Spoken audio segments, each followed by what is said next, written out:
Alors aujourd'hui toi et moi nous allons faire ensemble un 5 ans de réflexion, yeah. Alors comme tu le vois je sors de ma douche et oui j'ai eu la flemme de m'habiller. Voilà. Est-ce qu'il y a une explication? Non. Écoute, je sortais de la douche, j'avais envie de filmer un 5 ans de réflexion. Je me suis dit, oh, est-ce que j'attends? Oui, non, non, c'est pas grave. Et d'ailleurs, attends, mais il faudrait pas quand même que ma serviette elle tombe pendant la vidéo. On va tenter de bloquer le tout là. Ah, voilà. Et en attendant de commencer, je vais juste me mettre un peu d'huile de coco sur le visage parce que je me sens sèche, tu vois, le visage. Voilà. Tu sais que je mets rien sur ma peau, mis à part de l'huile de coco et de l'eau. D'ailleurs, j'ai vachement soif. Ah, ça fait du bien. Bon. Attends, faut que je boive. Je suis désolée, hein. Tu sais que je couperai pas ces morceaux parce que je fais jamais le montage dans les 5 ans de réflexion. Ça me gave instantanément.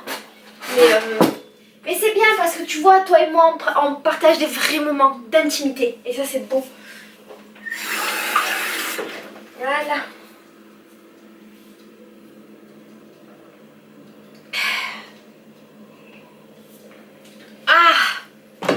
Et ben voilà. Alors, si tu ne sais pas ce que c'est 5 ans de réflexion. 5 ans de réflexion, c'est un livre qui me pose des questions tous les jours, pendant 5 ans. Enfin, en fait, pendant un an.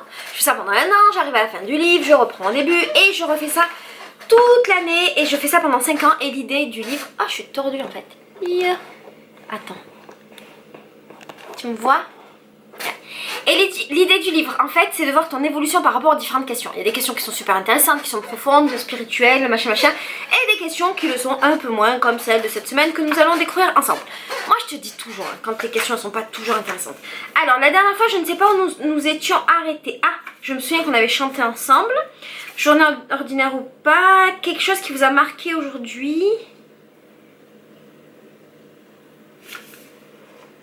Aujourd'hui, qu'avez-vous perdu? Mon accessoire préféré. Je te l'avais dit mon accessoire préféré ou pas? C'était mon Mac et j'avais honte. Bon, je sais plus où j'en étais. Disons que j'en étais au 12 janvier, mais je pense qu'on l'avait déjà fait. Je suis un peu tordue, mais c'est pas grave. Alors, le 13 janvier, la destination idéale de votre prochain voyage. Et alors, en 2015, j'avais dit que c'était la Patagonie. Et je sais pas si tu te souviens, mais genre j'en avais parlé à Farid vite fait. En gros, l'histoire, c'est que j'avais vu sur un blog une photo du Perito Moreno. Donc, si tu ne connais pas, le Perito Moreno, c'est un glacier. Et en fait, c'est un des seuls glaciers du monde qui avance, là où les autres fondent. Et j'avais vu cette photo de cette meuf devant le glacier, j'étais tombée folle amoureuse du truc, j'avais trouvé ça magnifique. Et j'avais dit à Farid, purée, j'aimerais trop aller en Patagonie, ça a l'air trop beau, ça a l'air trop beau. Et en 2 minutes, c'était devenu mon rêve. Tu sais, moi, il me suffit de pas grand chose pour que quelque chose devienne le rêve de ma vie. Et donc, c'est devenu le rêve de ma vie. Et genre, 3-4 jours plus tard, Farid et moi, on regardait des billets d'avion et on voulait partir au Portugal avec Ryanair. Parce qu'à l'époque, on se lançait un défi dont je t'avais parlé en vidéo d'ailleurs que je devais faire, c'était le défi Ryanair. Et l'idée c'était de se faire toutes les destinations Ryanair et de faire du tourisme dans toutes les villes bizarres où on arrivait. Et en fait sur un coup de folie on a acheté des billets pour un mois en Patagonie. Voilà, parce qu'on est des gens comme ça, on est des fous. Bon, on n'a plus les moyens d'être des fous maintenant, mais en 2015 on avait les moyens de l'être. Ensuite, en 2016 j'avais dit que je rêvais d'aller au Vietnam, en Birmanie, en Thaïlande ou au Laos. Alors on n'y a pas été, hein, parce qu'en fait en 2016 on n'a pas voyagé. Finalement on a voyagé en 2015 en Patagonie, et après on est parti au Sénégal l'été et depuis on n'est plus parti en vacances. Ce qui est énorme, ça fait 2 ans qu'on n'est plus parti. Pourquoi? Ben, je crois parce qu'on a moins d'argent qu'à l'époque, c'est une réalité. Et puis aussi parce que Farid travaille énormément, beaucoup. Et que la plupart de notre argent en fait ça va dans des projets qu'on a lui et moi, dans des trucs qu'on monte ou des trucs qui montent. Et donc en fait c'est pas pratique ça.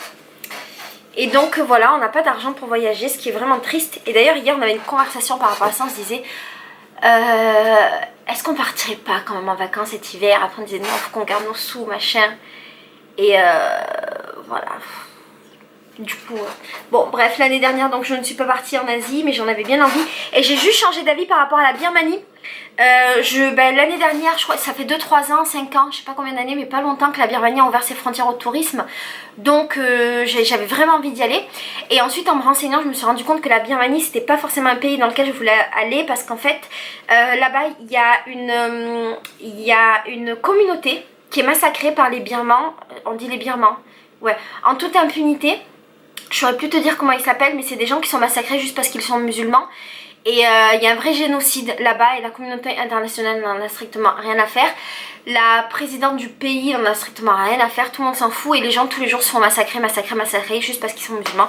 Donc j'annonce que je n'irai pas en Birmanie, je ne donnerai pas d'argent à un pays qui massacre des gens par rapport à leur religion. Voilà, j'ai conscience du fait, je nuance, que dans beaucoup de pays il se passe des trucs graves et donc je pourrais très bien dire ça pour tous les pays. Je pourrais dire je peux pas aller dans un pays comme la France qui laisse en hiver des gens mourir de froid dans les rues et qui laisse des jeunes migrants mourir également ou vivre dans la rue. Je pourrais le dire, c'est vrai, mais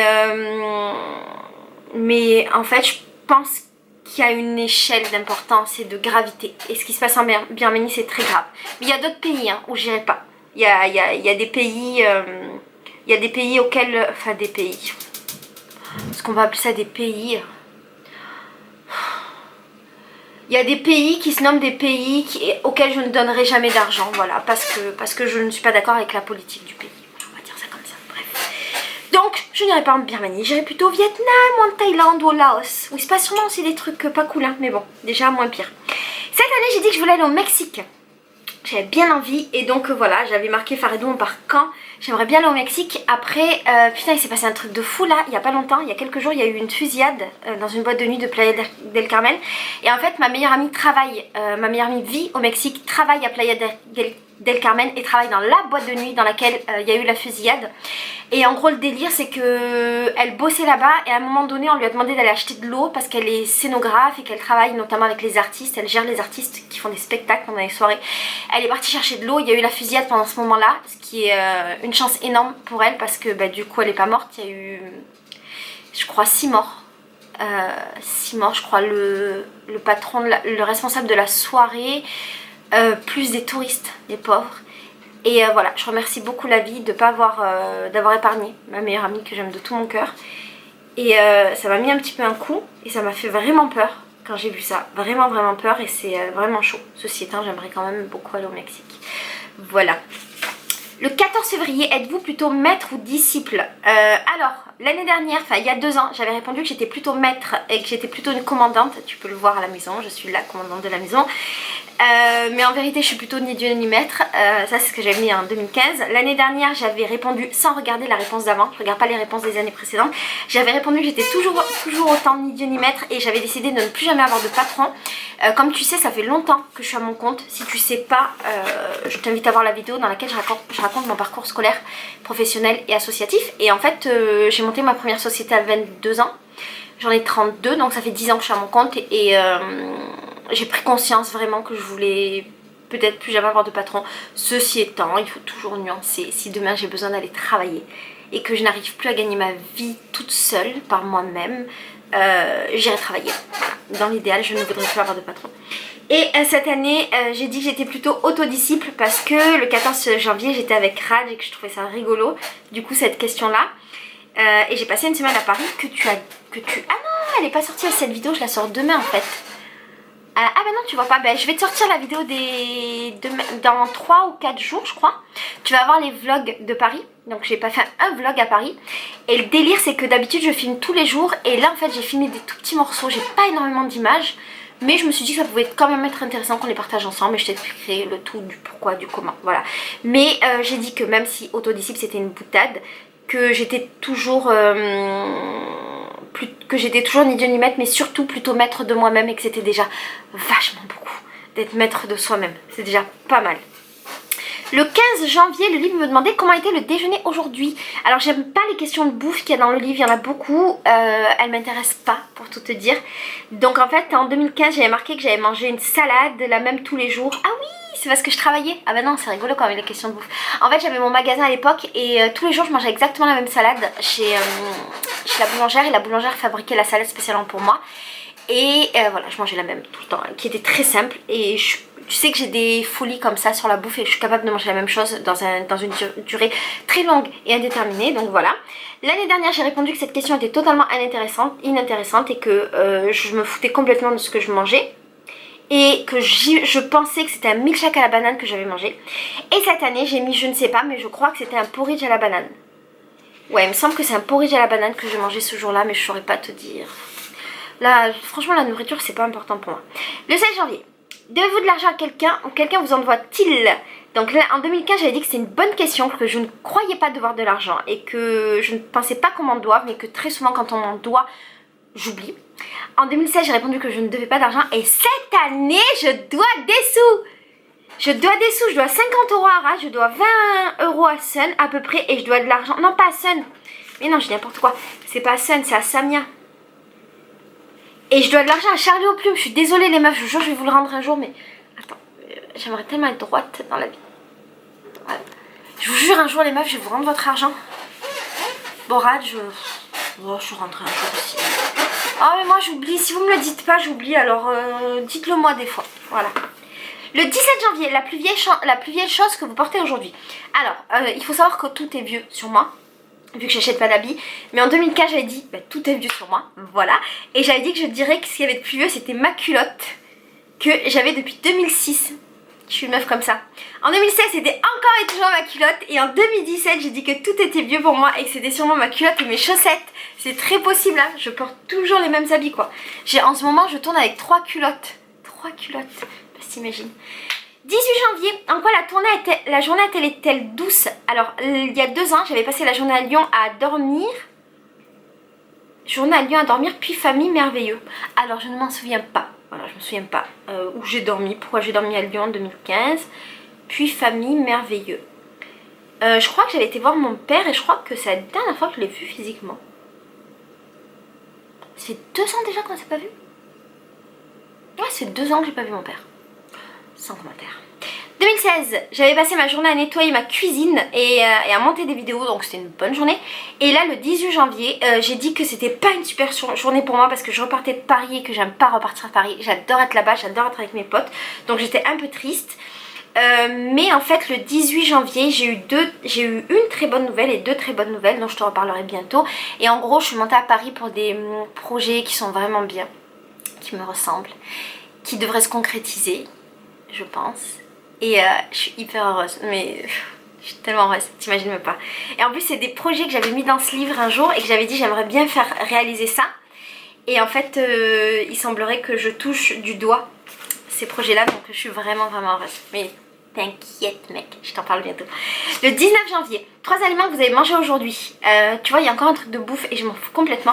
Et alors en 2015 j'avais dit que c'était chocolat chaud, KFC et pourri dégueu, Berk et trucs au poisson Berk. Voilà. En 2016 j'avais dit que je n'en avais aucune idée. Et en 2017, donc c'était il y a quelques jours, j'ai dit que c'était sûrement des légumes, des flocons d'avoine et je sais plus, peut-être du riz. Mais aucune importance pour moi.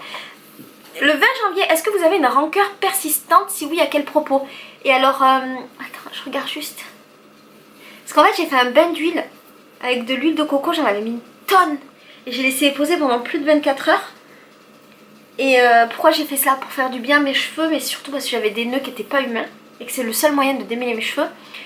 Et en fait, c'est très dur à laver le bain d'huile. Tu vois, après ça me laisse toujours les cheveux un peu gras. Donc là, j'ai fait d'abord un premier lavage au Rassoul et un deuxième lavage à la nouvelle poudre bizarre. Et j'ai la sensation que ça a marché. Même si j'ai les sensations quand même qui sont lourdes. On verra. Bref. Une rancœur persistante, à quel propos? Donc j'ai dit que je n'avais pas de rancœur persistante, je n'ai pas de rancœur particulière. Et moi je crois que c'est celui qui garde la rancœur qui a tort et qui est malheureux. Je pense que quand Ah, comment on pourrait rancœur, rendre le cœur? Attends, comment on pourrait interpréter ce mot? Je garde la rancœur. Ça veut dire quoi? Que je rends pas le cœur? Que je... Tu sais, je réfléchis en langage des oiseaux. Pour décomposer le mot rend et cœur, rendre le cœur. J'aurais dit prendre le... Non, pas prendre le cœur. Bon, je sais pas, mais je pense qu'il faut pas garder de la rancœur parce que c'est toi qui es malheureux. Ne le garde pas. Tu sais, la rancœur c'est comme des sacs poubelles en fait, et ils rangent leur propre sac poubelle et qu'ils les gèrent et c'est très bien. L'année dernière, j'ai dit que j'avais toujours pas de rancune et que j'évacuais toujours la rancune, je ne la garde pas et je ne garde pas ce qui n'est pas à moi. Voilà, la rancune ça appartient à celui qui a été méchant, qui t'a fait du mal, ne garde pas. Sa rancune ça n'a pas de sens. Et en 2017, j'avais toujours pas de rancœur. Je suis fâchée envers... Est-ce que je suis fâchée envers quelqu'un dans ma vie? Je suis fâchée envers 2 amies, 2 anciennes amies qui... Une, peut-être on se réconciliera, mais je l'aime quand même hein. même si on est fâché pour toute la vie. Et l'autre, je pense que je voudrais être fâchée avec elle pour toute la vie. Ah mais peut-être ça me fait un peu de la rancœur. Non, c'est juste que je m'en fous en fait, je pense pas qu'elle soit une gentille personne. Non, je crois pas que j'ai de la rancœur. Et je suis même pas fâchée contre une certaine personne qui a fait une vidéo... une vidéo sur moi. Ah bah non, mais je suis même pas fâchée contre toutes les personnes qui ont fait des vidéos sur moi là ces derniers temps par rapport à notre film Pardon YouTube et toutes ces personnes qui ont dit des mensonges à mon sujet. Je ne vous en veux pas. C'est pas grave. Je ne suis pas fâchée aussi contre les personnes qui m'insultent gratuitement dans mes vidéos. Je ne vous en veux pas. Donc non, je n'ai pas de rancœur. Le 21 janvier, c'est aujourd'hui et ce sera la fin de cette vidéo. Qu'attendez-vous avec impatience? Donc le 21 janvier, c'est de 2015, c'était mon voyage en Patagonie parce que je partais genre 2-3 jours plus tard. Et d'ailleurs, il y a les vlogs de la Patagonie, hein. Je te mettrai le lien, fais-moi y penser, je te mettrai la playlist. Et il y a une vingtaine de vlogs et franchement ils sont cool. Je dis pas ça parce que c'est moi qui les ai fait, mais ils sont cool parce que Farid et moi on a vécu plein de galères. Je sais pas si tu t'en souviens. Le premier jour, je me suis fait voler mon sac à dos avec tout mon argent, toutes mes affaires, tous mes habits, tout. Et j'ai dû vivre pendant un mois avec une culotte, un débardeur, un short, une paire de chaussettes et une paire de chaussures. Ce qui est chaud. Après, on s'est fait arnaquer de tous les côtés. On a fait du stop, on avait plus d'argent, on a dormi n'importe où. On a passé la nuit dans un camion, dans le désert. On a passé la nuit dans un aéroport. On a passé la nuit... on a triché pour dormir pas cher dans des auberges de jeunesse. C'était trop bien. C'était trop bien. Franchement, va voir. En 2016, j'avais hâte de partir en vacances avec Farid et j'avais des envies d'Asie, mais je ne suis jamais partie parce qu'on n'est pas parti en vacances l'année dernière. Et cette année, ce que j'attends avec impatience, c'est que deux choses. C'est que mes projets se concrétisent, donc les projets dont je te parlais tout à l'heure, qui sont vraiment des projets cool. Très cool. Et c'est pas des trucs avec des marques, des machins, c'est vraiment des choses qui me ressemblent.